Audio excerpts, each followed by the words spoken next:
Welcome, all us listeners. This is a podcast has no name, and because we have no name, we can do whatever we want to do.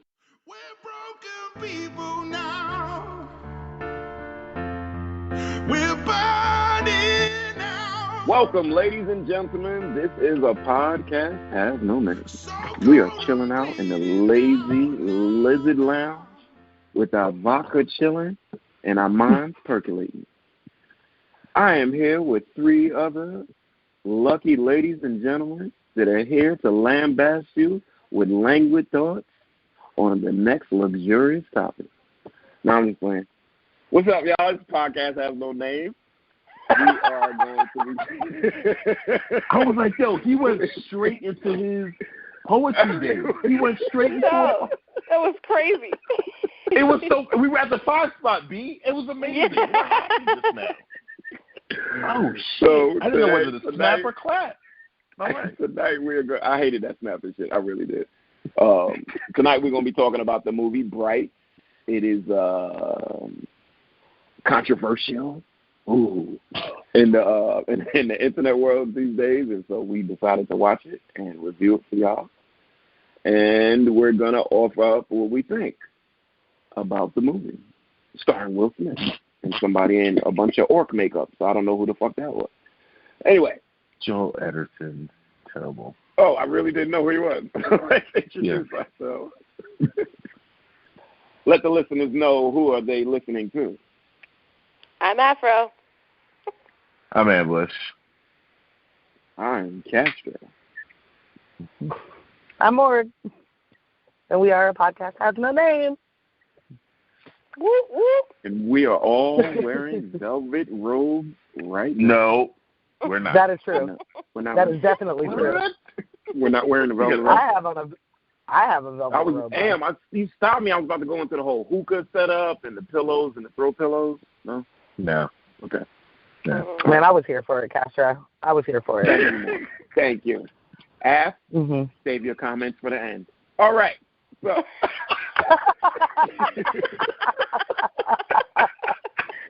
I didn't do nothing. You were thinking it. All right. So we're gonna break this down for y'all. And since we are a podcast has no name, we can do whatever the hell we want. So we're talking about Bright tonight. So let's do a quick summary of each major character. So I'm gonna name a character. Anybody jump in? Okay. Cool beans. What did everybody think of Will's character? Ward.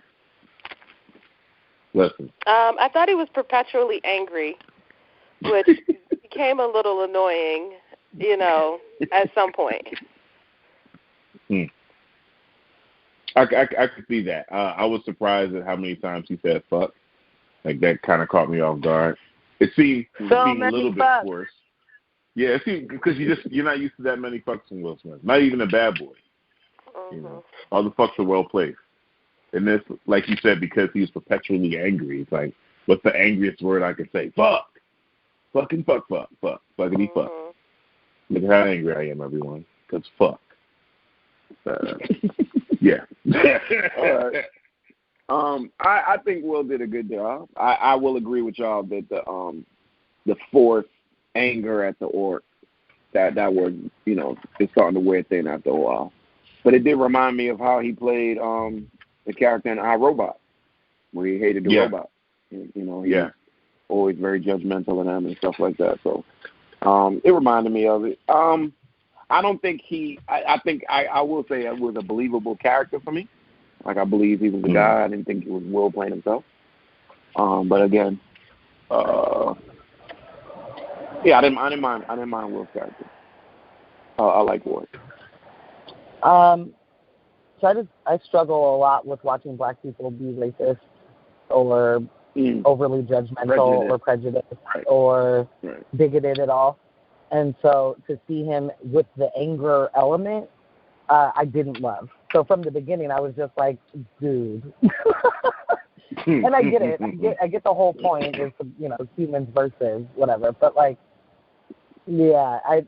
struggled with that from the beginning. And it made it hard for me to like his character.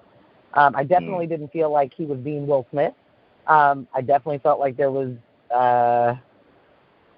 so much cursing. Like, you know how like when Britney Spears decided I'm not going to be a 16-year-old sweetheart anymore, and I'm going to show you guys that I like to wear no clothes and I want to fuck now. Like, and that was her transition of I'm an adult. Like, that's what it seemed like just a whole bunch of befuddling ass fucks and shits. And I cussed like a sailor too, but like none of that was that necessary. It just seemed like, so, what the fuck, yeah, fuck. Like, all I'm of a grown-ass man. Yeah, like, slow down, dude. Why are you so angry? That was the best way to put it, Af. Like, he was incredibly angry, and he didn't have a vocabulary to express it. So let me ask you guys something. But yeah, I real quick. Let me ask you guys something. You go ahead. Yeah. It seemed a little confusing for me because, okay, obviously this character doesn't like orcs. That's established. But when he had the conversation with his daughter, he corrected her on some old, like, no, listen, we're all just different races. And it was like, well, do you believe that your character hates orcs or not? I'm really confused here. No, but wait. Remember, he corrected her on what he was overheard saying and that his wife had said in front of the daughter. So that's a little different. Like, he was correcting her on being nice and all for one with the orcs, but also it was because you said, she said Mama said, yeah. Mama said that you said they're stupid. You know what I'm saying? All right, like, so look, Nick's going to get you killed and stuff like that. This makes even more sense going towards Morgan's point, how it's maybe difficult to watch black actors play racist and bigots. Because I can't see a white supremacist correcting his daughter and being like, I don't mean black people are stupid. You know, we're all just, you know, our individual races. It's just, you know, I don't like black people. You know what I mean? Just right. like, how? Right. in the home. Yeah. You know, it just seems weird. Not that I'm from with anyone. I mean, but it's also, you know, it's self-serving. You know what I'm saying? Just because you still want your kid to, you know, be accepting. But again, you don't want your kid to think that you are like that, even if you are. So, you know, maybe some white supremacists do keep it from their kids for a while. I mean, we can't assume. I know we always see the ones on TV. So. No, we can't. No, I mean, we can see it on TV where they got the kid on the Ku Klux Klan stuff. Like, come on, it's ridiculous. But maybe there are ones that keep that stuff, you know, maybe just like how you keep politics from your kids. Maybe they keep their views from their kids for a little while. I mean, the kids don't pick it up. But, you know. Anybody else have anything on that? I guess I have a question, too. Hit us. Was anybody taken aback with his white wife? Before she turned around, I think I was surprised. She wasn't very believable to me.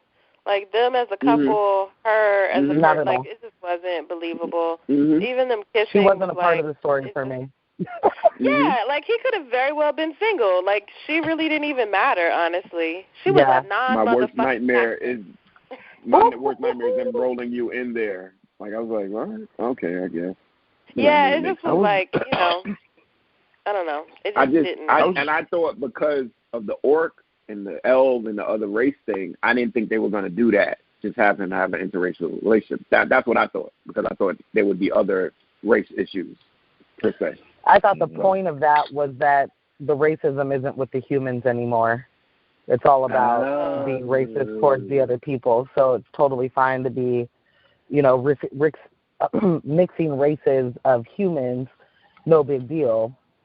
It's the orcs that we hate, is the way that I took that. I thought it was purposeful to have a white wife and a mixed baby.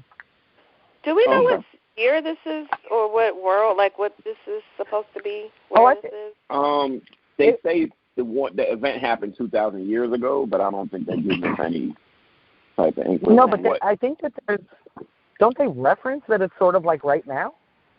I think so. My understanding was that movie was like today, of, you know, that world, or, you know, like it's the because the 2,000 year thing is the only time they mention elves and blah blah blah, but it's 2017, and then 2,000 years ago the Dark Lord did whatever. That was my understanding. I could absolutely be wrong. Right. I mean, there was a whole lot of shit. But that was the only time. And then there was a lot of shit that looked like today. Yeah, definitely. Yeah. All of that shit look like today. Look like right now. Yeah. Yeah. Okay. Let's hop over to Jacoby. Right. Yeah. He was believable to me. Oh, sorry. Yeah. Yeah, go ahead. You're in it. Yeah. No, okay. Afro. Yeah. Cut that. Yeah. So Jacoby, he was believable to me. He was a little, I don't know, a little unrelatable. You know what I mean? And I feel like I can always relate to the underdog or the person that's being discriminated against or whatever it is, but it was still something kind of weird about him, personality-wise, that was kind of like hard for me to really like tie in. I think I could sense that he was like holding something, he was hiding something. And so I just found him like a little unrelatable, but he was believable as a character. Was he off-putting or just awkward for you? Just awkward, more awkward, yeah. Yeah, I'd agree. Definitely awkward. I wasn't sure if he was purposely, initially, I wasn't sure if he was purposely oafish. It just, it just seemed kind of like the sluggish, dumb sidekick. It kind of came off that way. And I wasn't, sure if that was what they were actually going for. But, yeah, other than that, I mean, he definitely seemed believable for the, the world that they were creating. So, yeah, he worked. Mm-hmm. I took it, I immediately noticed that his fangs were, like, filed down or, like, rounded or whatever.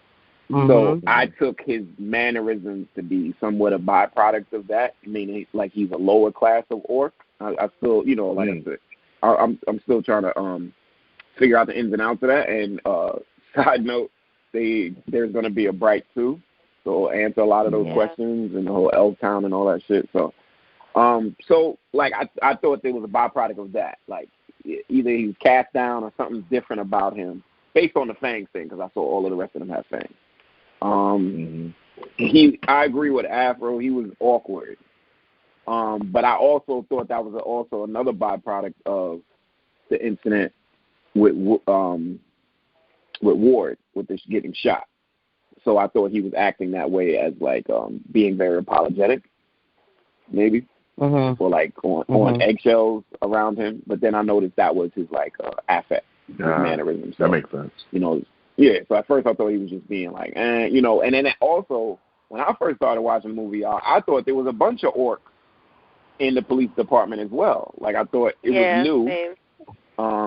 And I think we'll get to that, but again, it reminds me of another movie and TV show that came out some years back, and so I thought it was that type of situation. So then when I saw it was just him, I agree with that. It was kind of awkward at first.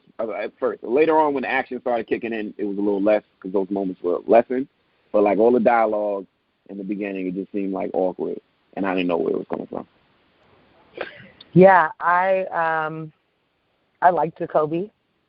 I usually have an affinity for the person who's always feeling like they fucked up.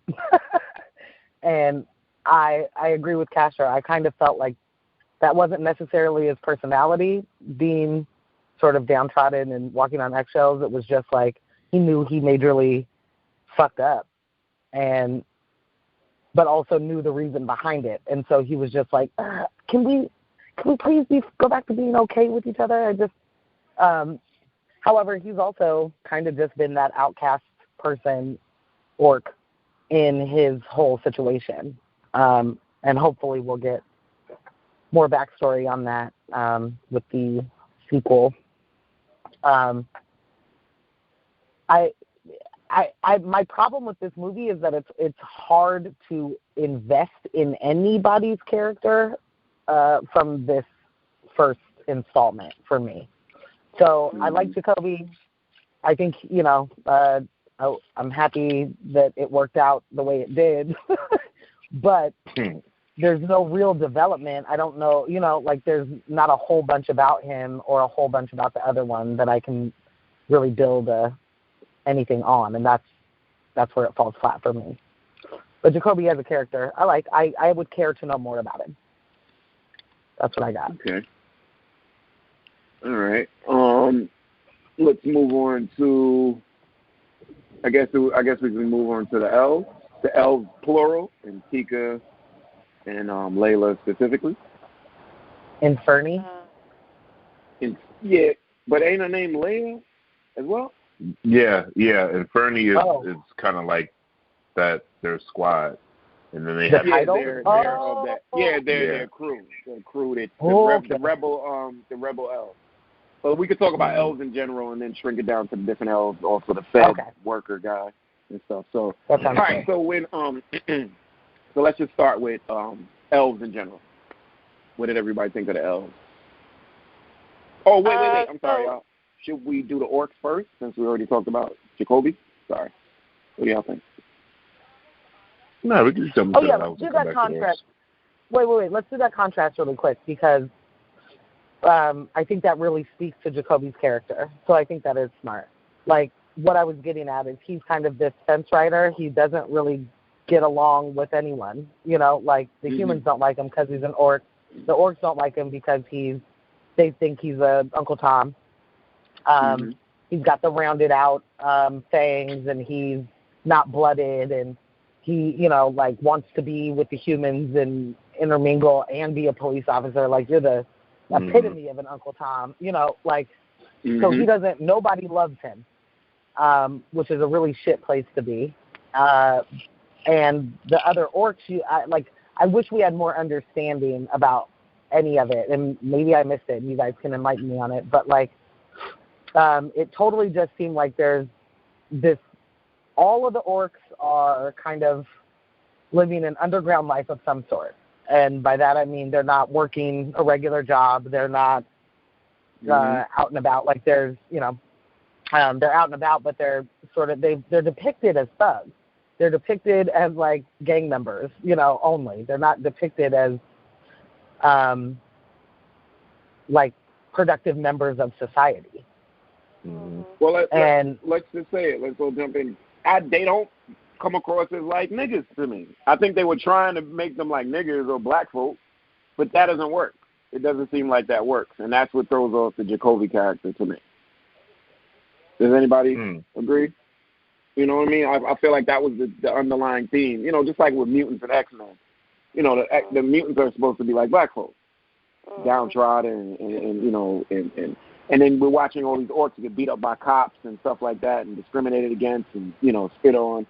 So I think they were trying to make them a version of people of color, but that didn't really work for me. I didn't get that part.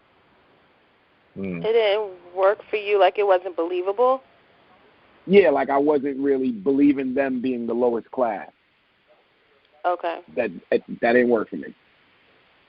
Oh, is it because you didn't see enough examples of it, or No, I mean there was alternate. There were alternate examples. They were big. They were huge. There was obviously some conflict back in the day because they remind me of like Germans in the present day. They still kind of cringe about like World War II. You know what I mean? Like it seemed like they were powerful. They had this big conflict, and Jacoby references that we picked the wrong side or something like that, and with the whole Dark Prince and stuff like that is coming back. But it doesn't seem like they are the lowest on the totem pole. Like that's why I want to get to the elves too. I know that's how the story is, but it didn't just naturally fall into place that elves run the world, humans are in the middle, and orcs are like this lower class. But that's how they were trying to paint them, and that didn't hit home for me. That class that you just laid out totally is what I took from it. Mm-hmm. So when you say it doesn't hit home for you, it isn't believable? It works as a construct, but except for the part about orcs being black people or people of color. That didn't work for me. That didn't hit home.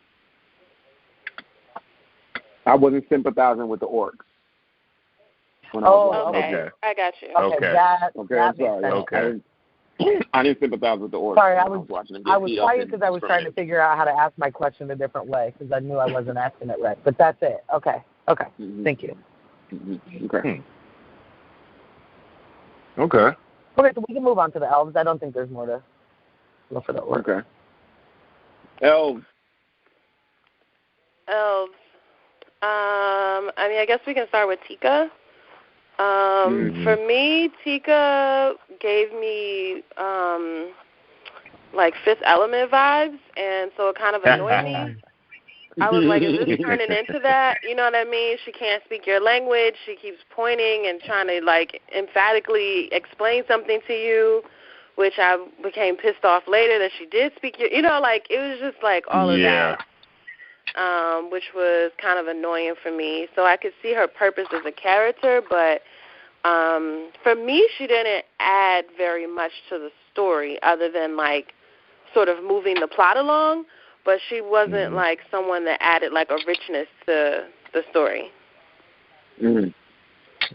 Yeah, I'm glad that I wasn't the only one that found Tika annoying, and I didn't, you know, I was just sitting here like, especially like you said, especially when we find out later, you can speak some degree of English. 1, 2, you're bright, so you could have been using the wand. Like it did. I didn't even draw the Fifth Element. But you're dead on with that. Yeah. Lilu all day. Like, come on, what are we doing here? What are we doing? But yeah, she kind of. I do hate that when that happens in films where this person is your ace in the hole, and they're just sitting on the sidelines the whole time, pretending to be helpless, to pretending not really, like you're baggage for a couple of scenes. You're just baggage. Yeah, they're pretending that they're not the key. Like, I get it. You know, at one point she said, like, oh, well, now I trust you, you know, so now I'll speak English, or whatever it was in that moment. And it was like, I mean, yeah, I get it, but also, what the fuck? You got these people out there trying to save you, and they don't even know what they're doing. They don't know, you know, and you have the opportunity to fix some of this, and you're like, speak of English. Right. Right. She's like the girl in the first Predator. That's what she reminded me. Oh yeah. I know that's a very obscure reference, but the female lead in the first Predator was running around. They couldn't really, she was speaking Spanish and calling it El Diablo and saying the forest moved, and nobody knew what she was talking about. That's out of nowhere, English. Yeah, great. Yep. Good job. Thanks for that. That's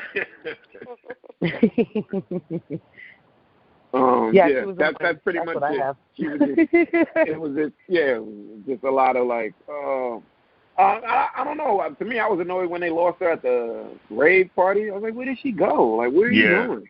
Like, what is happening? I can't.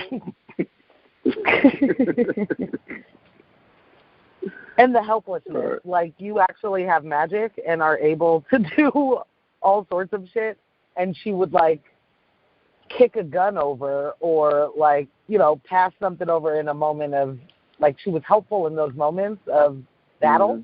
But I feel like you could have stopped the whole shit from happening. Like, you knew when the people were coming. You knew when they were close. You knew when they were coming through. Like, and it wasn't, like, ever enough warning to be like, hey, get your gun back, and then they're going to come through the wall. Like, there was one scene specifically where she was like, the wall, they're coming through the wall. Like, and then they're there. They have no time. They're, like, even you didn't know that 2 seconds ago? Take it all the way back. When the wand fucks up the car from the binding spell or whatever, she could have stopped all that. Like, remember when earlier movie when they first started taking off and the wand, like, stops them from going forward? Like, that was a fucked up act, and that's what got them on foot in the first place.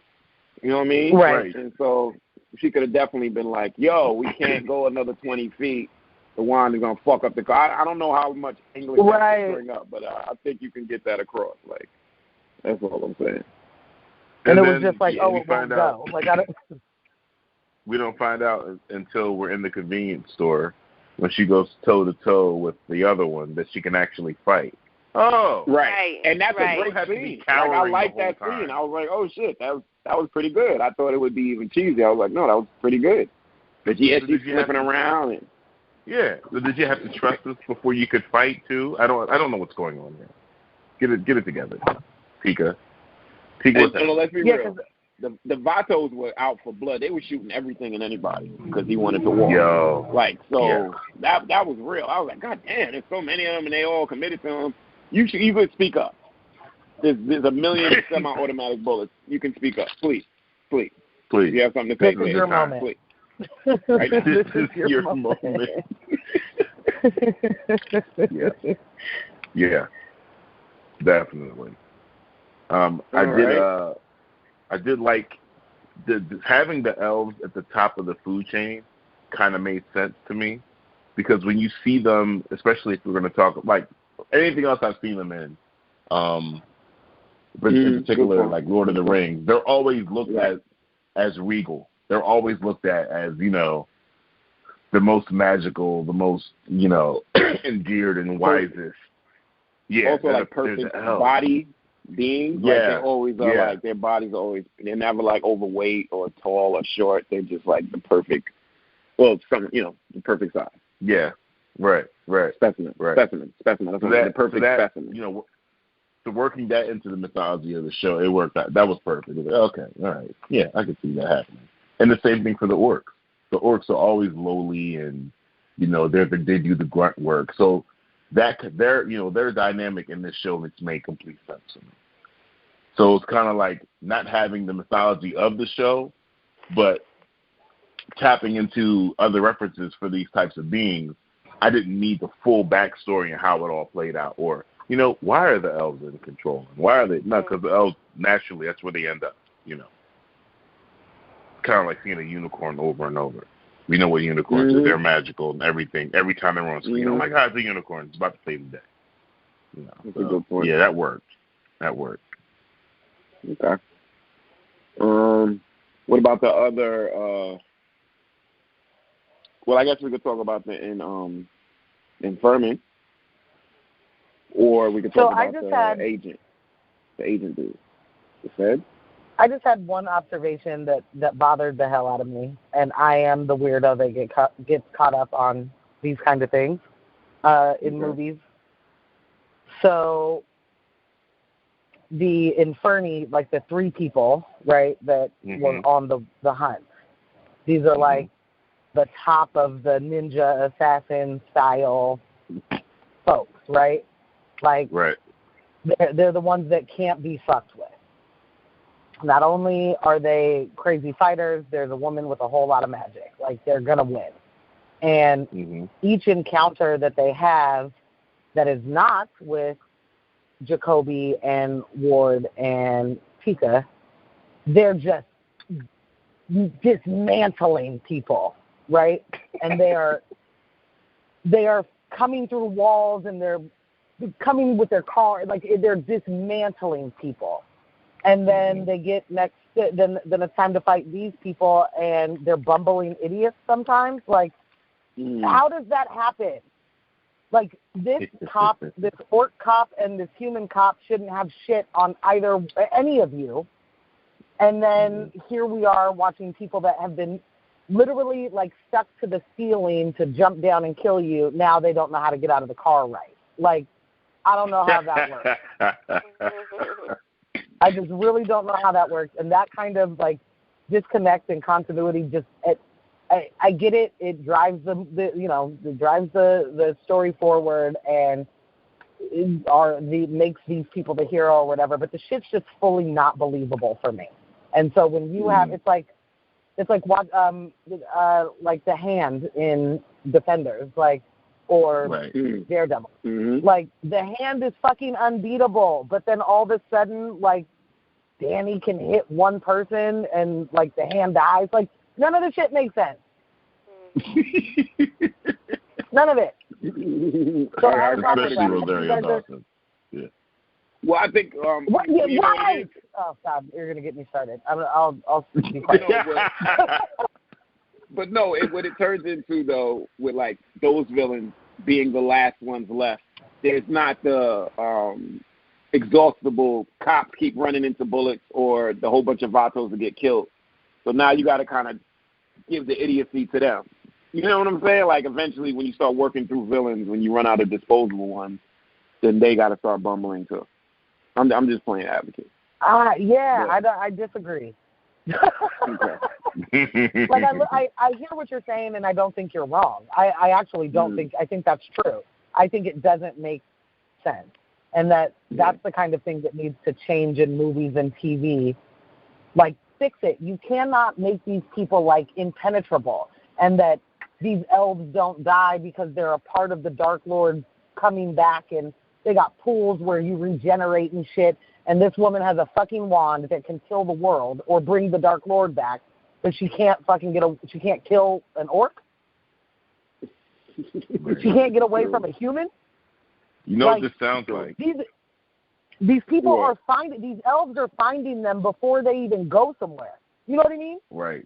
Yeah. And now when you get there, you're like, let's play rock, paper, scissors. Yeah. They're finding it from I got a problem with that. It sounds like horror movies and those monster movies where in the beginning, you can't escape this monster. But by the final conflict, it's like they slam its arm in the door. Now it's struggling to get its arm out of the door. And it can't get out. And then the person gets to get that one line off. This is for such and such, you son of a bitch. And then they, and then they get that last blow in. And then, something explodes. And then the monster's actually dead, guys, and it's been around for 150 years. And some 14-year-old white girl that happens to be a virgin just so happens to kill the fucking monster. The shit doesn't make any sense. Right. So in those moments, I'm just looking at it like, in her family. How are we still doing this? Yeah. Now she's alone. She's killed a monster. Now she's in her sweats and she has no idea what happened. Like, I refuse to believe that's false. That's a false sense of like prevail that people get walking away from these movies. Like, you're actually not going to kill the elves, guys. That's not going to happen. Or you're not going to be the one that kills. You know what I mean? And so it's just a false sense of hope or something. I just don't get it. It's a disconnect for me. And I'm sorry I went on this really long tangent, but like, I loved it. That was great. That was great. It makes complete sense. No. Any thoughts on the Fed guy? He seemed kind of on the outskirts of everything to me. I never understood where he really lied. Like, are you actually a part of the federal government, or are you a part of something else? I never knew where he really sat. Like, would he turn you over to the Dark Lord? Too. Maybe. The ginger made me uncomfortable, too. So, Why did he make you uncomfortable? Because he's a ginger? I don't know. No, he was a ginger, but he was also like a typical trope. Hey, man, don't make me get rough on you. I'm like, oh, it's the big guy with the beard. I wasn't feeling him at all. I was like, get out of here, man. There's plenty of big guys with beards. Tormund, Giants fan. How about that, buddy? Go sit down. I think that's what happened. I think that's it.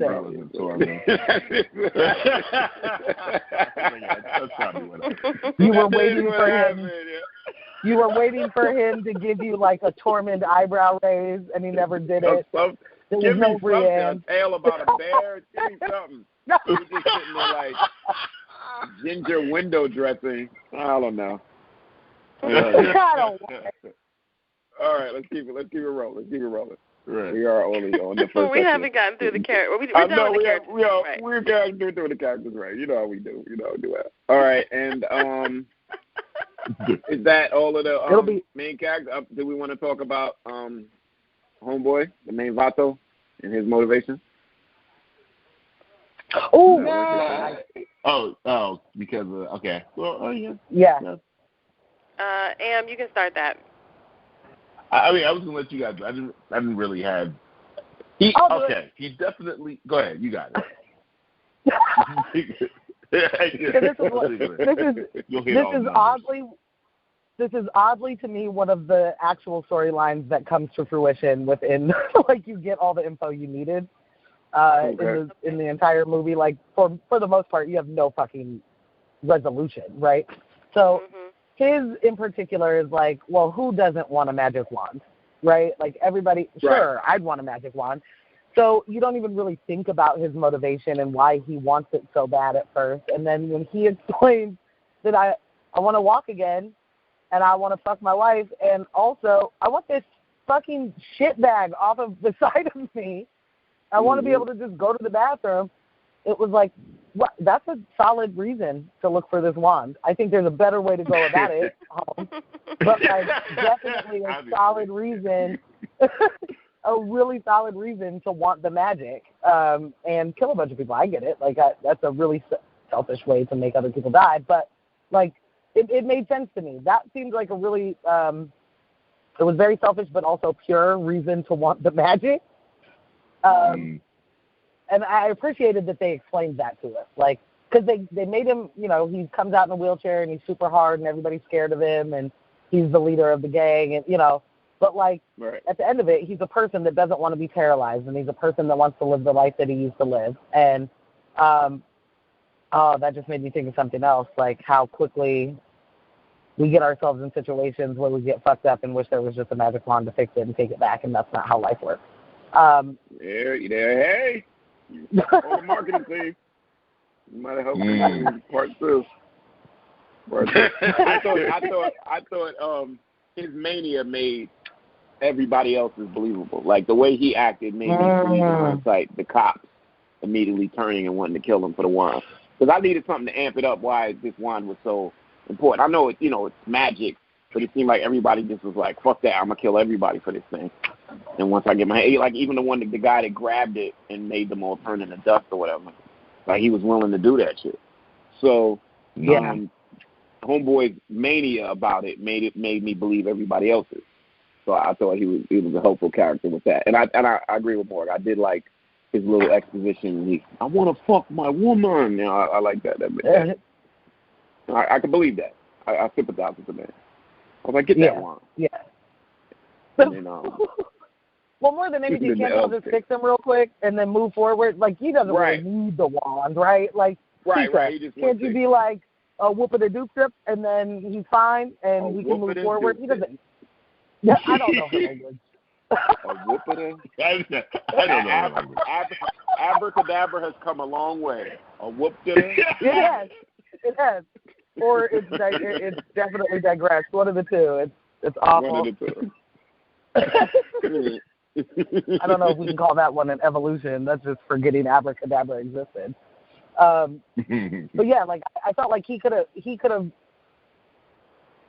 His mania, I agree with you, Castro, definitely helped the story and helped make other people's want and need for the wand believable. It's just at the end of it, can't someone just help him?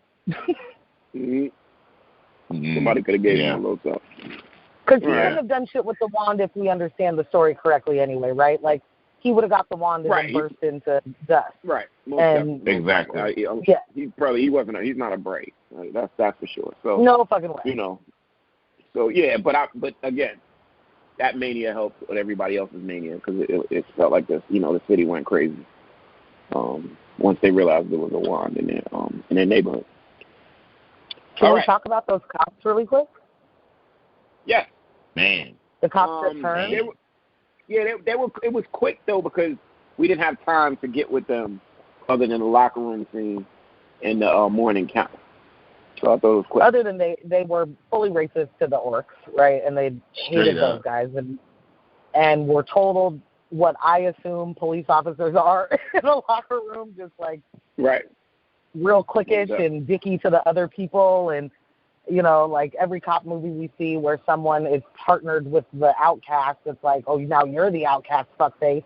You know, like, and they just went super hard on that. So I hated all of them from the beginning and didn't want them to be alive. You know, like, you're not a part of this story. Move forward. But what was their? I don't think I ever understood what their need for the wand was. Yeah, like what was their? What were they trying to do? Who were they working for? Were they working for the elves or something? I thought it was like evidence recovery. Like you find 50,000, you know, on a scene, and you guys decide together that y'all gonna keep all of it or some of it or whatever. Yeah, I thought it was kind of like some street value shit, you know? Yeah.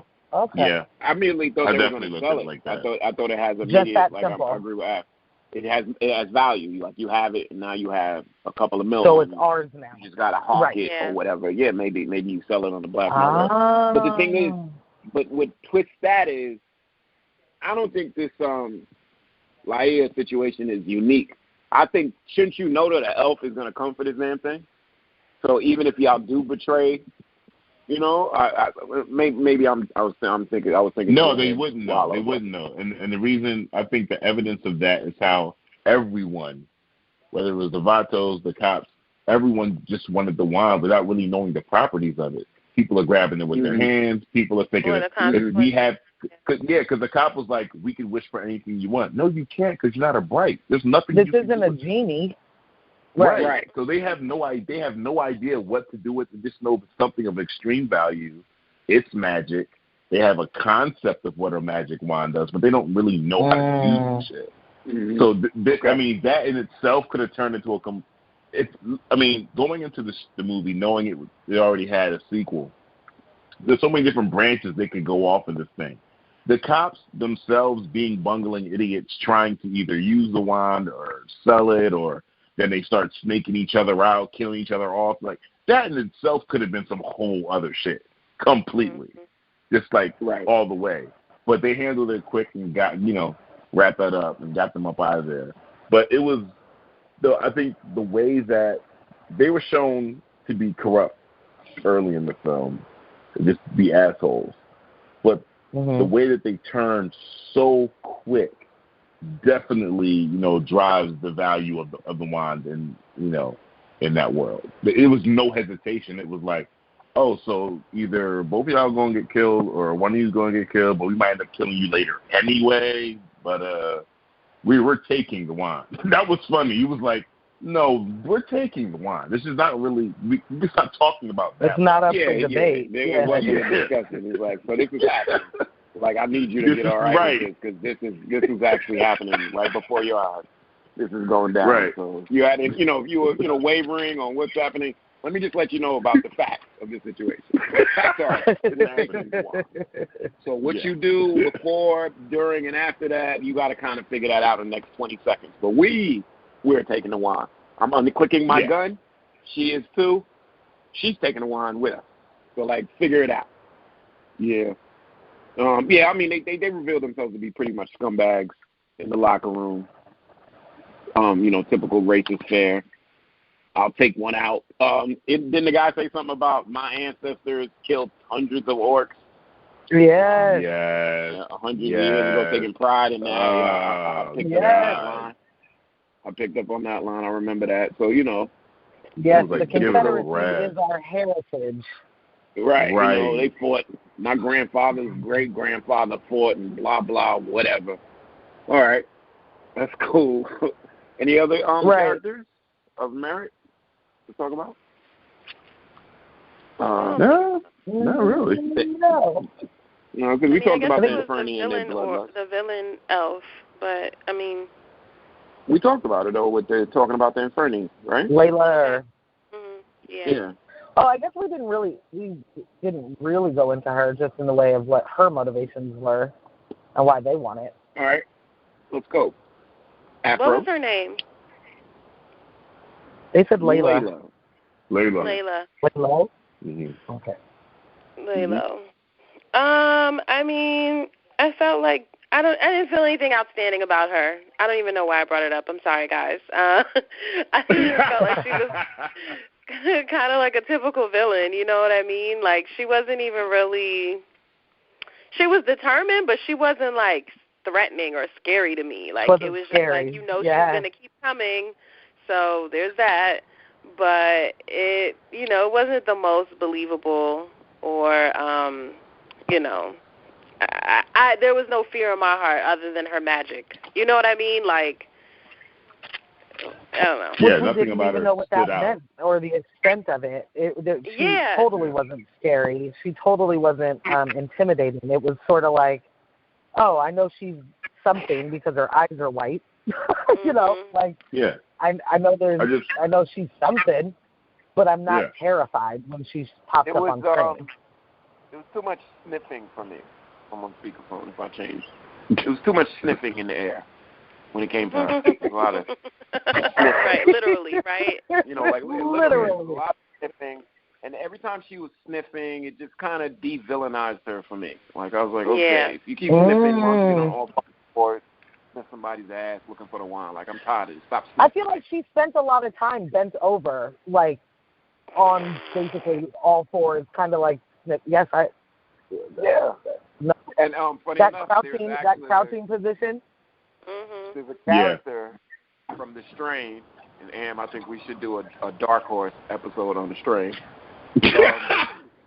They walked around on all fours, just like how she was doing. She I mean, she seemed menacing. I know she was a bad bitch with the knives and shit, but it's like, for me, it's like she was the bad guy because she was the character that was playing the bad guy. There wasn't anything memorable from her as a villain. Like, seriously. Yeah. And maybe that was on purpose because she's not really the bad guy and the Dark Lord's the bad guy.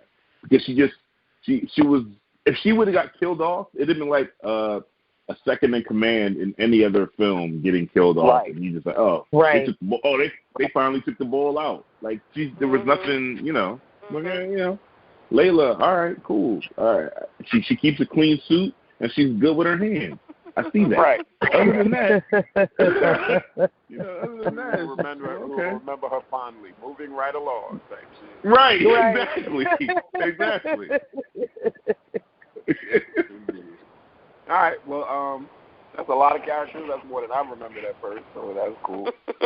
All right. Let's dive into the backstory. Did y'all love it? Did y'all hate it? How helpful do you think it was? And I think the backstory we're talking about is the implied history of what's going on. Can you be more specific? Are you talking about him being shot, or are you talking about like the history of like the orc? That world. Oh, let's that's a good one. Let's do both, because the history of him being shot sets up a lot, and just the whole nature of the society we're watching. Mhm. So I feel like I didn't pick up on all of the history, and I guess that was intentional. Like some things were like kind of scattered throughout, but I think that how you I felt like I spent most of this movie waiting for things to happen that never happened. And one of those things was an actual history lesson, be it told to a child from an adult, or like, you know what I mean? I just felt like I never really got what I needed for understanding the history. But I could have also missed it. But I was looking for like a very clear, overt, like, here's what happened and here's how the world came to be the way it is today and blah, blah, blah, blah, blah. In terms of the backstory of Ward and the shooting, that part, I don't know. I didn't understand the purpose of it. Like, was the purpose to show why he had so much disdain for orcs in general and for his partner? Was it, I couldn't really understand the point of it and, like, how it actually fit into. Was it just to let us know that he's been an officer for some time and had been through this traumatic experience and was just coming back, so like we're getting to see him as like just getting readjusted to being back on the force? I couldn't really like understand, the whole purpose of it. So I didn't feel like either of the backstories were good or bad. I was just kind of like, again, like I was just waiting. I was waiting for something to just like bring all of this shit together for me. Okay. So as far as the backstory of the shooting, I think it did help me understand the dynamic between their relationship, the tension there, and then also where Jacoby was with the entire force. Like, they had multiple reasons not to like this guy. Him getting his partner shot by not really paying attention to being completely focused, and then letting the orc get away. Like, that gives them all the reasons in the world to be like, see, he shouldn't be on these guys aren't good enough to be cops. So that definitely worked for me. I do agree with you as far as how they handled the backstory of the world. And I definitely think that was done purposefully for a couple of reasons. Again, the sequel. But two, the director This is the same director from Training Day. And the way he handles this day in the life of story is the exact same way he handled Training Day. The only issue is we could relate to Training Day because there's no magic and it's a world we're completely familiar with. There are too many brand new things that you're introducing us to in this world. Like, it's not like we're dealing with elves, orcs, fairies. We're dealing with everything. There's like, you know, and they gave us a little bit with the opening sequence, with the graffiti, and they were telling the story a little bit with some of the graffiti. But for the most part, there were too many things going on in the background, and again, we got magical properties. We're not used to having all of this without getting an explanation. And you're right. Usually, there is some parent telling a child, "Well, you know, they're getting the backstory some way, somehow." So, in an effort to save something juicy, I guess, for the second one, sure. But if we don't get that in the second one, then this is just him fucking up and thinking that he could just pull a Training Day and it's all just going to make sense because we know what it is to grow up with orcs in the world and elves in the world. We don't. So, yeah. Well, coincidentally enough, they released a little, like, animated vignette about the history for the direct purpose to help people out. And so I watched that. Okay. The war. Yeah, it talked about the war, and but it was still kind of vague. It was very quick, so it wasn't that deep. So that kind of helped me, and then I was trying to watch the graffiti, and, you know, but then I think my thing got twisted around when I met Jacoby and how people were treating him. The history with the shooting, I agree with Af. It confused me in terms of using it as a backstory because I thought, was it trying to show the incompetence of Jacoby, like, you know, just eating food. But then I thought about it, like, you know, at lunch, like the guy just came out the store and shot him. So if that was a human partner, it would have been the same thing. The whole reveal of what happened with the suspect, that kind of seemed ham-fisted. You know, they were shooting it in flashbacks, and then they changed the whole story of him jumping to him helping him. So I think that wasn't done that well, and I'm kind of figuring that out now during the review. That wasn't done that well. The history of the whole thing, I agree with Am. Like, I was stuck, and I don't know if y'all were, I was stuck that you kill fairies like that, and they're like little people, and you just smash them. Like, and I was like, wait a minute, like, is there like a fairy society that there's somebody protecting? Like, I got stuck with that little nugget of this universe. Like, they're not like insects. They have human bodies, and you just smashed it with a broom. So the fact that, I say that to say that's something being illustrated that's new, like Am is saying, but it's not you're not giving us enough depth about it. So I had a major problem with in the beginning when the fairy is being a problem and they're talking about it, and he comes outside and he's like, yeah, fairy lives don't matter today. And I'm like, what the fuck is that? Yeah, I wasn't into that, Will. I was like, you should have told them to take that line out. That was drawn. Someone needed to stop that line. That was too far. That was telegraphed. That was like an attempt. I'm going to throw this out there. I know it's going to get a reaction from everybody. I'm going to use something don't matter and try to make this world into our world. Like, I kind of saw it coming, even though it was real corny, and Will should have denied saying that line, but he didn't. Yeah, that shit was extra, beyond extra, and it wasn't needed. It certainly, if you're not going to give us what the background of the fairy situation is, if you're not going to do that, then you certainly have no business saying fairy lives don't matter. So here's how I was the first time I watched it. It struck me just like that. I was like, we don't really need to do that, guys. That's a bit much. The second time I watched it, I was like, he's a cop. This is like saying blue lives. This is the blue line. Are you standing firmly on the blue line here?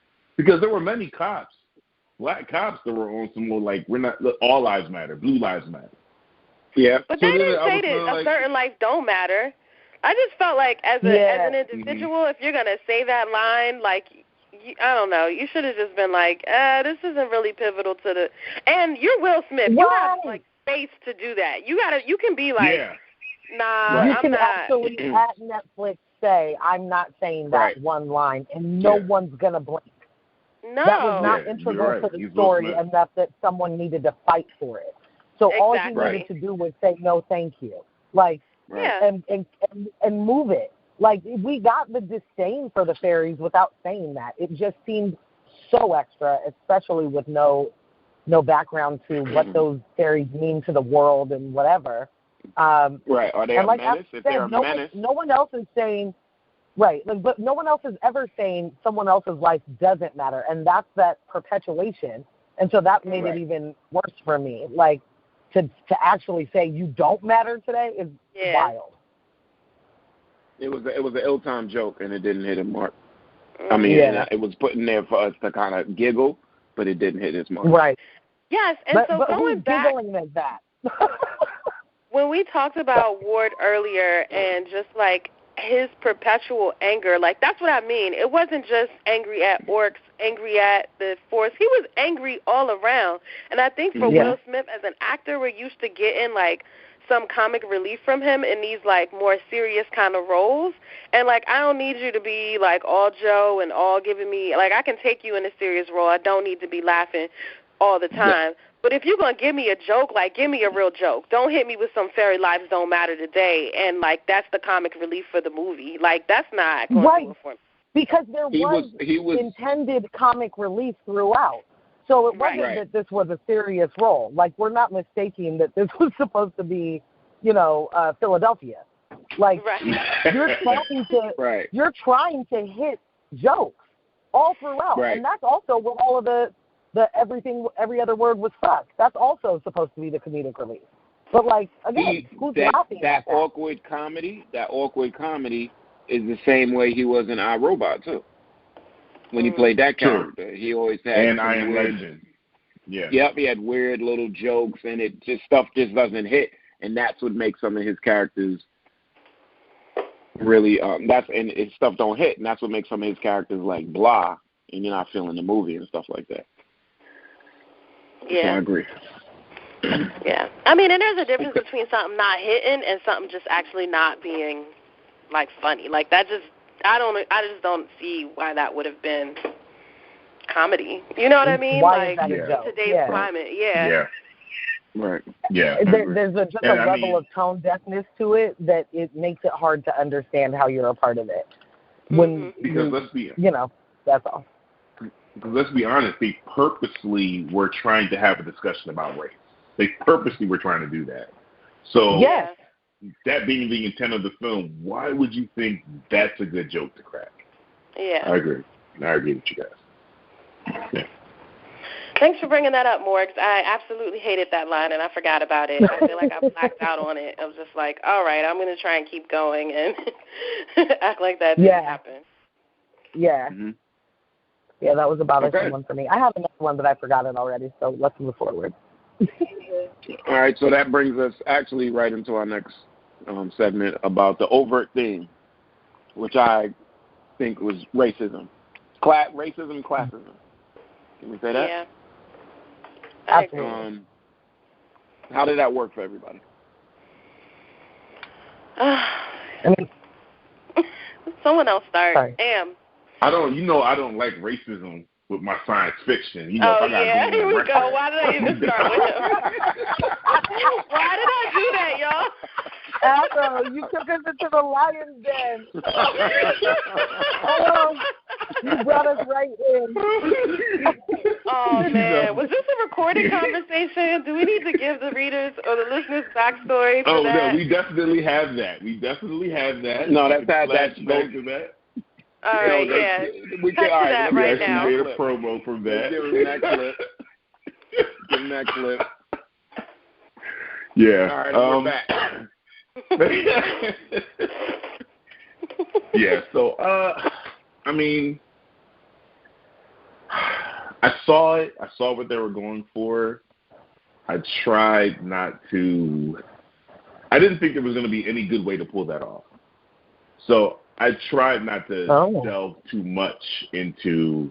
Yeah, because, I mean, what black people have encountered historically here in the U.S. is just what we've encountered historically here in the U.S. You can't paint that. You can't throw it in any type of prosthesis. You can't flip it any other way to try to make it relatable and paint the picture for other people to understand. Just show black people going through what we've gone through. And if you're not going to do that, then just stay away from it. Because even with X-Men, I understand what Stan Lee was trying to do. He was trying to get white people to understand by creating, these characters that were persecuted the same way. But those characters were still white, predominantly white. So no, you're not really an actual animal, right? Or an actual right. So it's still going over people's heads. It's still going to go over people's heads.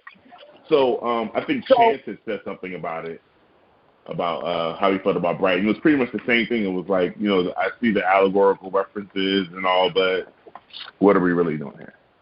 So for me, it was, okay, I think I'm going to act like y'all not doing that because you're not doing it well. Let me focus on what's here in front of me, because that other thing you're trying to pull off, no. And definitely after the Fairy Lives Don't Matter, that was just like, guys, no. For why? What are we doing? I think it's really respectable that you're able to try to not focus in on what they're trying to hit you over the head with. Because that's the way I feel like that this entire movie was they were trying to hit us over the head with the what racism looks like get relatable, right? And I don't feel like that's necessarily a bad thing. Like Zootopia, right? Doesn't Zootopia do the same exact thing? Yep, it does. Yep. I feel like Zootopia did it better. Well, no, and I'm not saying one is better than the other. What I'm saying is I think it works, and I think that there's a reason for it, and the reason for it is that white people don't believe black people, so they have to see it a different way to even start to begin to understand it. So I'm not mad at the idea of it. I just think that in this particular movie, it wasn't executed well. I just don't think it worked. I also think it does work in kid movies like Zootopia to do that, so that even the black kids understand, and all of the minorities understand that they're not just the only one. So it's not just me. And I'm, it's good in some ways. This movie didn't execute it at all. It was just throwing racism bugs all over the place, but nothing. No backbone, no nothing, no resolution, no. I'm sorry. I remembered my thing about that shooting portion, and I never once thought that Jacoby was in the wrong for that. I felt like he was getting lunch, and the dude came out and shot him. That's not Jacoby's responsibility. And if it were anybody else, human, it wouldn't be my partner let me get shot. No, my partner I agree, because they were going in. He was going all in about, will you have my back? Do I know if you have my back? And right. Sam, you sent him to get your food like a servant. Right. I'm asking you if you want green or red sauce. You stood at the car and just chilled while someone else went and got your food. That's not having your back. He wasn't hungry. He said he wasn't hungry. That's why he wasn't worried about the food. Oh, so he was just getting food for both. He was getting food for himself. So he was it was innocuous move. He's getting food, sitting there so semi-off he should have never been blamed for that shit in the first place. Is all I was getting at. There shouldn't have been that tension. And the fact that that's how shit happens like that, racist people will be like, you did this to me because you got a job and I didn't, or whatever it is. Somehow it's you did it to me. No, that's not how it fucking works. Yeah. Anyway, I agree. Sorry. Yeah, I totally agree. I totally agree. Back on track. I agree with all of those points y'all made, and I said it earlier. Since I didn't sympathize with the orcs, it threw off what they were trying to do with the racial system.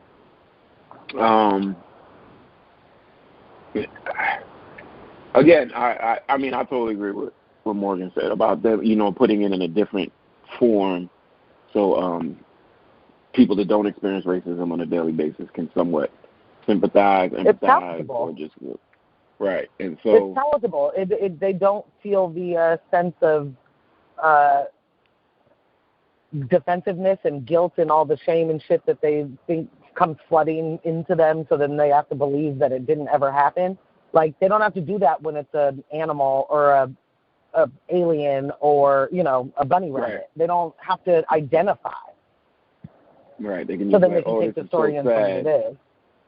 This is Right. so sad. Look what's happening. How could you ever It's a little treat a dark. bunny like that? Right. All right. So we're My last issue. Sorry. Yeah. No. Go more. Go. Just piggybacking off what you said about not sympathizing with the orcs, the way that they had Jacoby played the kind of oaf, the way you put it, like, it's hard to, you can't identify with that. That's not your experience of experiencing racism. It doesn't make you like, oh, anything for you, and I just want to be your best friend. Like, so there's no way that people that actually experience racism could identify with Jacoby the way that he was. Do y'all think if there was a black person playing him, that we would have a different experience? As New York? Like if a black person played New York? Yeah, as Jacoby, underneath all of the makeup and special effects, if there was a black guy playing him, do you think we would sympathize with him more? I think it would have been acted differently. So possibly. Mm-hmm. Yeah. Okay. That's a good point. And I was going to go the other way. If it was a black person playing him and say it wasn't played differently, I think I would have been more upset with the character. Because definitely, but I don't think that you're right, though. He wouldn't have played it. Black actor probably wouldn't have played it the same way. But, I mean, from a direction standpoint, if they wanted Jacoby to be portrayed as someone that was oafish, that would have been too much for me to take. Yeah, from a black actor. Yeah, we're not doing that. Yeah. That's too much. Cool. I agree with that. Sense. And for the record, all listeners, we are all of the Nubian persuasion. So that's why we asked. My man said Nubian. I could have said Negro and made everybody. He giving us all the snaps tonight. That's right. All the reasons to snap. Yeah. Okay. So, all the incense. Ooh, sorry. How was the plot for everybody? The plot is what sucked for me. It's what snap.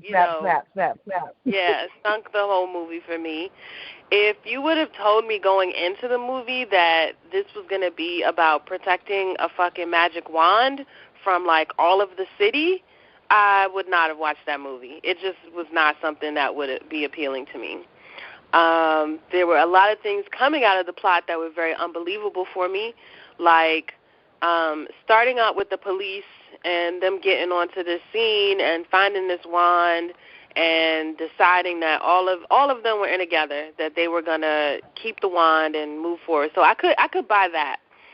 But the way things happened after that, everything after that essentially was unbelievable for me. The speed at which the community found out about the wand and figured out where they were at all times with the wand, completely unbelievable. The idea that Will Smith or Ward would be like, I'm going to shoot all 4 of these motherfuckers and just keep it moving.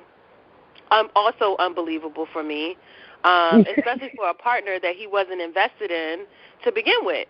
So, like, I need you to at least set me up like, I love this partner for you to, like, now move through these next steps. And so the way the whole movie progressed after that was just like, I don't know, I just wasn't buying it. You know, Tika and her non-speaking ass, like, you know, oh, now you can fight. Oh, okay, cool, because now we're like 30 minutes after, like, when you couldn't fight, you know. It's just like, it annoyed me on so many levels. And honestly, I was kind of like with the movie up until the wand, and I don't even know when that happened. Was that 30 minutes in? Because it felt like forever into the movie. Yeah, I think it was about 30 minutes in. It was about 30 minutes in. Yeah. Okay, so when I texted... Go ahead, I'm sorry. So when I hit you guys up, like, yo, we should talk about Bright. That was before the wand, you know. I was still like,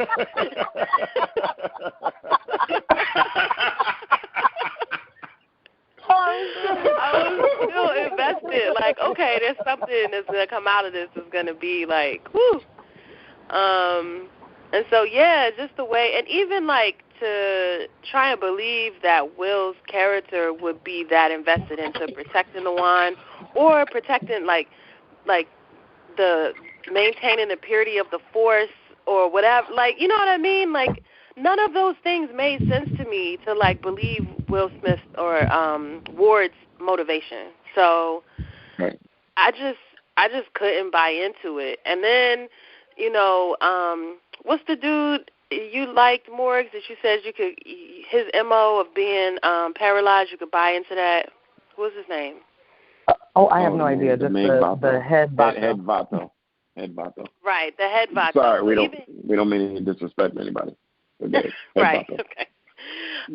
So even his scene later when he's confronted and fucking the orc partner Jacoby, when he has his whole like kind of like coming to Jesus moment, and I just was not believable, and I found myself just waiting again, like, when is this gonna end? Like, what is, I was really disappointed with the plot. Wow. So, surprise, I'm the one who suggested we talk about this movie. Immediately it went from, let's review Bright to, what did you say, Afro? Light Bright? Light Bright? They came back. They brought Light Brights back. Y'all want to talk about Light Brights? No, let's not do that. Sorry. No, it's I feel passionately about it. I didn't like it. So you did mention a couple things. Will Smith's motivation, his character's motivation, Ward's motivation, made sense in the way of self-preservation. I got that immediately. It wasn't. I didn't see it because he wanted to get the wand and get it to someone else. Let's call this sheriff. Let's get this away from me, because people are willing to kill whoever over it. So that definitely made sense to me. All the other plot devices and plot points that you mentioned, sure. I can definitely agree with you on that. Tika was especially annoying. I feel like the intent of giving us this world, awesome. I'm not sure what director could have handled this any better, but they gave us a world that for a lot of people, Castro, that don't remember Alienation or what was the other one, V or Z, they don't have a reference for anything that's even happening. So this is brand new, and it's exciting because it's in our world. It's in our current world. Right. So I mean, I love that I loved all of that, the intention. But yeah. Other than that, there were definitely some overall misses for me. Yeah. Okay. Hopefully, I mean, we saw what the critics were saying about it. I didn't see what critics said about it. Oh, my Afro. Oh, they were destroying it. It was when you brought it up. Oh, when you brought it up, I thought it was with that in mind. They were destroying this movie. They said this Afro. It got to the point. It got to the point where it seemed like the critics were competing with each other for the worst things they could say. Like it was that bad. It was like, well, that's what you said. I got you one better. Yeah, it was like what's grosser than gross. They were just tearing it apart. So then when the numbers came out, it was like, oh snap! They're number 2 under Stranger Things. They did 11 million in the first 3 days. Right. Oh, okay. But I also think the extremely negative reviews drove up the viewership, because a lot of people started, you want to watch a car wreck, so they start, they tuned in. That's why I tuned in. Well, and everybody has an opinion, right? And I think it's a little kismet that you suggested it without knowing about the reviews. I definitely thought that you did. You knew that people were tearing it down, so I thought you wanted to get up on it. So that's cool. And then what ended up happening as we're watching people watch it and people are starting to talk about it on Facebook, the majority of the things I was seeing on Facebook was, oh, it wasn't that bad. Oh, it's not nearly as bad as they said it was. Oh, I liked it. friend of ours was like, I watched it twice. So it's like, okay, critics, I went a little overboard. Yeah, the plot, it seemed like it took off in a whole nother direction, and I don't mind movies like that. Like, it seemed like when the wand came into play and everything picked up and there were murders and stuff. But it seemed very aimless. Like they were just running, and I didn't see any resolution on the horizon. Right. So, like, well, how's this going to end? And I know it did have, it came to a conclusion, but it was just seeming like, well, where are they going? And who is coming to help? And the person that comes to help them, he gets shot, and it turned into one of those. I like the Vato character, but I'm with everybody here. The believability of them getting caught so frequently, like were they wearing crackers, like everybody knew where they were at every turn. They had these little moments where they could take a breath and talk, and then everything else they were just running, and that didn't work for me at all. And the big bad didn't work for me at all. Leia, whatever her name is, her henchwoman, the cops. Everybody was kind of bumbling. I enjoyed it, and everybody will know from my score, but it just seemed like everybody was bumbling. Even Jacoby and Ward were bumbling at times. Tika's bumbling. Like, who knows what the hell is going on? You know, nobody. Is the Fed elf? He's always cool and calm, and he doesn't sweat. Did you notice he don't really sweat? I was like, man, I'm not believing it. It's not something I noticed. You definitely know you're on. Right. He wasn't all wet, but I look for these things. But yeah, I think I will have to agree that the plot was a big thumbs down for me too. Mm-hmm. Yeah, you guys have basically said all the things, and we've recasted all. The movie didn't do what it intended for me, I think. My opinion is it didn't hit what it was supposed to. And a lot of it seemed clumsy. And I'm not trying to rip the movie apart, but it just didn't hit what it was going for. And I don't know how you introduce all of this kind of stuff without giving some background. Because what you're basically saying is, just wait, it's good enough. But we don't have anything from you to know that. Like, why do we trust that if we watch this first one, it'll all make sense later? Like, you got to give me a little more so that I care about the second one. Today, I don't care about the second one. You know, this is a if it's a trilogy, it's one I can walk away from on the first one and say, that's cool. I'm glad someone else finished it. There was also, I had like one major... Do you think it'll be a trilogy in the Leprechaun sense? Like, do you think we'll get to Bright, in the hood? No. No. No, but that does bring me to my final point of the movie. The moment when Jacoby gets saved and they're in that cave-ish thing and the Bright saves his life, that looks like an episode of Charmed to me. The graphics were fucking dumb. And I literally said to Am, what's that show with the 3 witch sisters? Like, this is what it looks like. Where's Shannon? It doesn't look like a Netflix 90 million budget, movie. What the hell was that? Yeah, they had a $90 million budget. Like, in the middle of it all, you give me the CW? For real? Yeah, Tasha, she was so upset. She was so upset. Because people watched that and didn't see that. And so I know I'm not fully crazy. That shit looks bad. and look, and no Shannon Doherty to show for it. I mean, come on.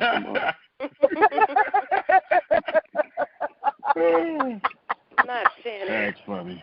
Not Shannon. Not Shannon. Cool. I don't know how people multiply watch this movie. I'll say that, and we can move forward.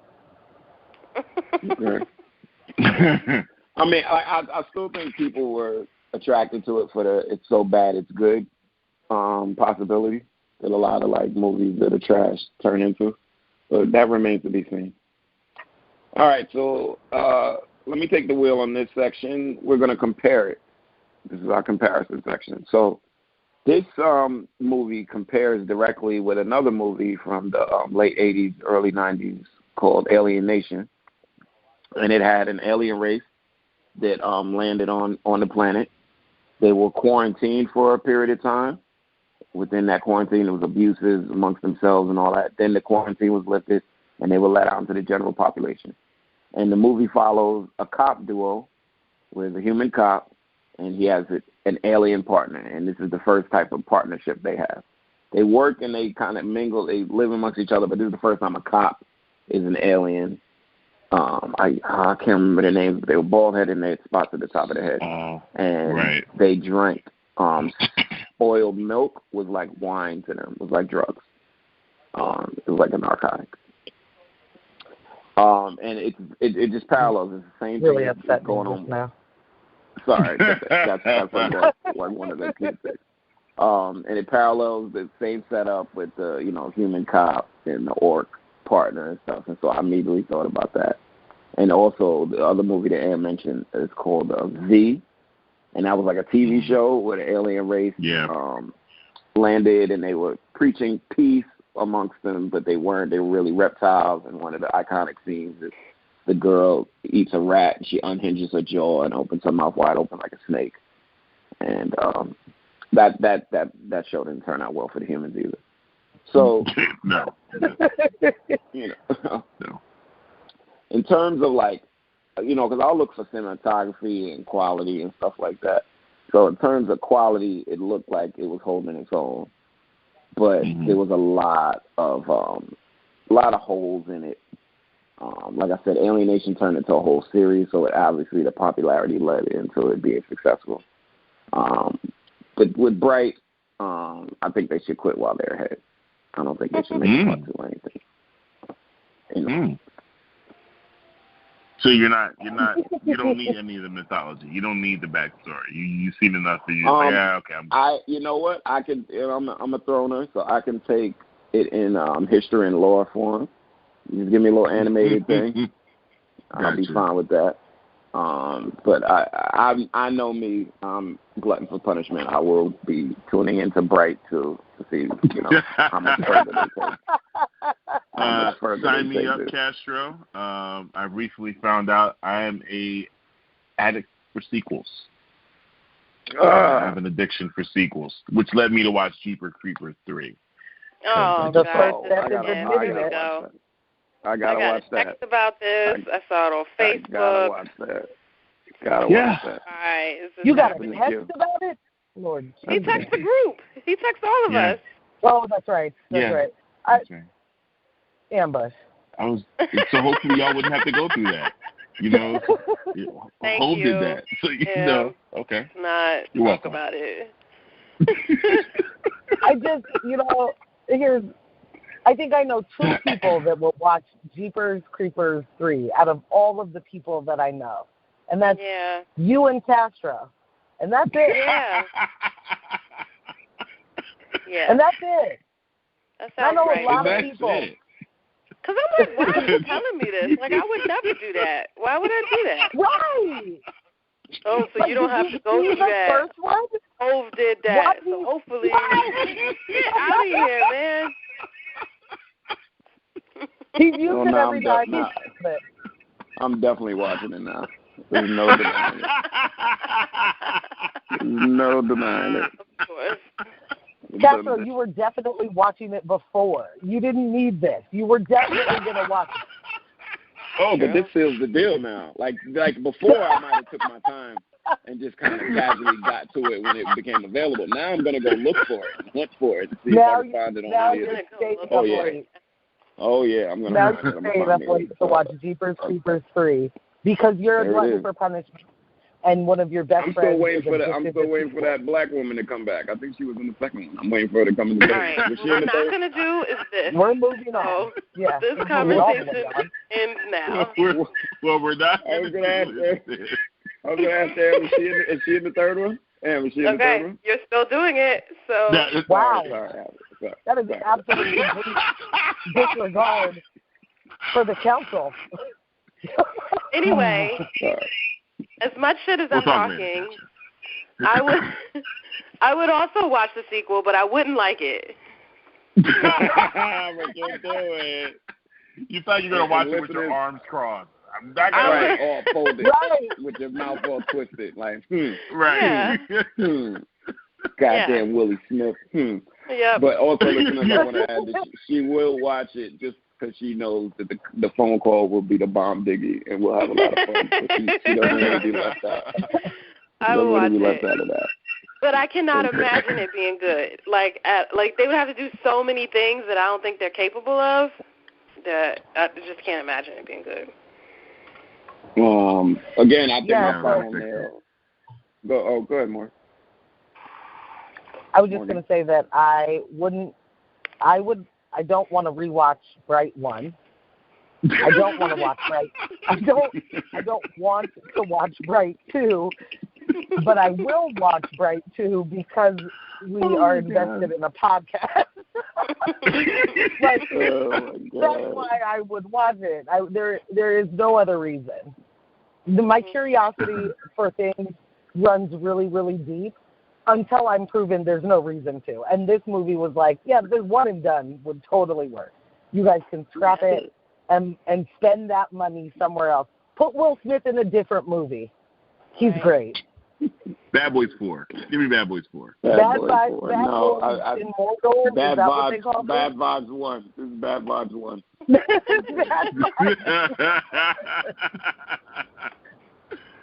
Oh, man. But, that led us right to our last. Yeah, go ahead, boy.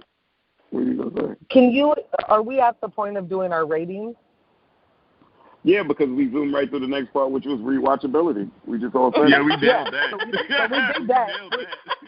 We did that. We're on track. We did that. So if we're at that point, Castro, if you would please really quickly explain to the listeners our newly founded rating system. Okay, so listeners, each one of us is imbued with one no name that they can award a show, but they can also award a show in decreasing increments. You can give a show a 0, you can give it a quarter, a half, 3/4, or a full no name. And then we'll tally up the scores at the end to give a final score. Whoever's best. All right, y'all. Y'all know the lineup. Hit it. So, 1 is the best, right? Yeah. Full point is the best. The full no name is the best.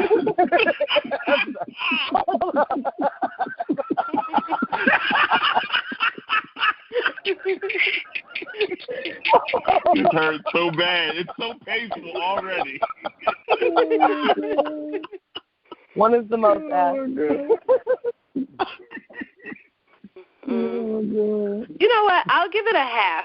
I give it a half, and I will say that it was shot well for the most part.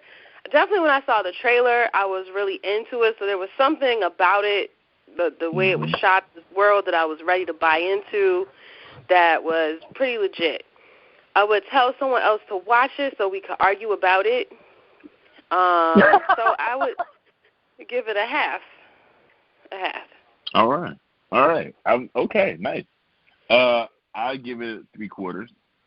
I'm interested in the second one. I want to see, if they're gonna get it right and give us, more backstory on this world. And I'm intrigued. I'm definitely interested in seeing this move forward. I don't want this to be a trilogy, only because I don't think if part 2 meets my expectations, then it's just good enough. And that's all I'm really expecting. I'm not expecting part 2 to blow me out of the water and like, oh my God, I need a part 3. But at the same time, again, I've been known to watch a part 3 with less of a reason to do so. Anyway, I would have given it 3/4. Okay. I would also have to echo that sentiment. I will admit that before we started the review, I was close to a 1. I kind of enjoyed the film. But as we started going through, the holes were more than evident, and anybody with common sense couldn't give it a perfect score. So as I'm giving it a review, I'm dropping it down even further. So 0.5. Ooh. And I will stick with it there. Because I'll give it a 0.5 because I think there's some room for improvement. There was some decent world building going on. So I will watch part 2 to see if they really mind that and get it for what it's worth. And not just a cheap cash grab with Will Smith. And no Jaden. No Jaden in part 2. Watch your mouth. Watch your mouth. Jaden is busy, okay? Jaden's hella busy. The boss, he's doing things like, tell you, man. He's doing all the things. Mm-hmm. I'm gonna. I'm sorry, Morgs. Real quick, No, I'm just gonna take back a quarter point and give it a quarter. Wait, what is your score now? A quarter? It's a quarter. It's an even quarter. Okay. Sorry. Are you gonna explain or? No, I don't think an explanation is necessary. I think that speaks for itself. I think that speaks for itself. Yeah. Okay. More Europe. It definitely does. Well, per usual, the women agree. I'm going with the quarter. I don't have any reason to ever care or talk about this movie again. I really tried. I really tried to go, I didn't know what people were saying about the movie. I didn't read a review. I didn't know what anyone was saying. I knew that people said it was bad. So the only thing I tried to do in watching it was don't take that it's bad into it. And I don't think I had to. I really tried to fight no, this could work. No, most of this movie doesn't work. It tries to do something. It fails. If you're expecting me to care enough after the first one to get the true life story in the second, that's a fail. There's misuses of this budget all over the place, and it's just a miss. So I got a quarter. All right. That is a whopping 1 3/4. 1.75. 1 3/4 out of 4. No. Wow. 1 3/4. Okay. And when we started that, I like it. I love this rating system. I love it. I do too. When we started, I think it was up to 2 3/4. Yeah. Down to 1 3/4. All right. Oh wow. So we thank all the listeners for tuning in.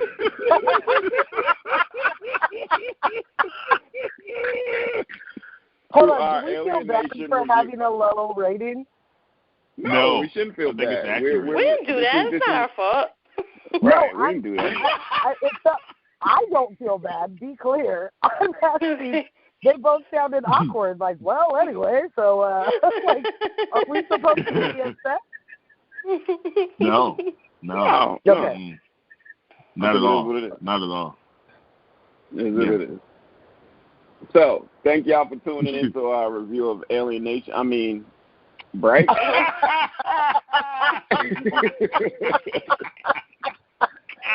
damn.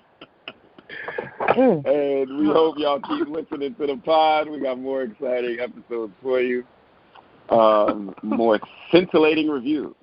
And now as I sit back in my Barker lounger and kick up my suede chinchilla slippers, I light me a pipe and take a trip into the midnight. I would like to say good night to everybody. Make sure.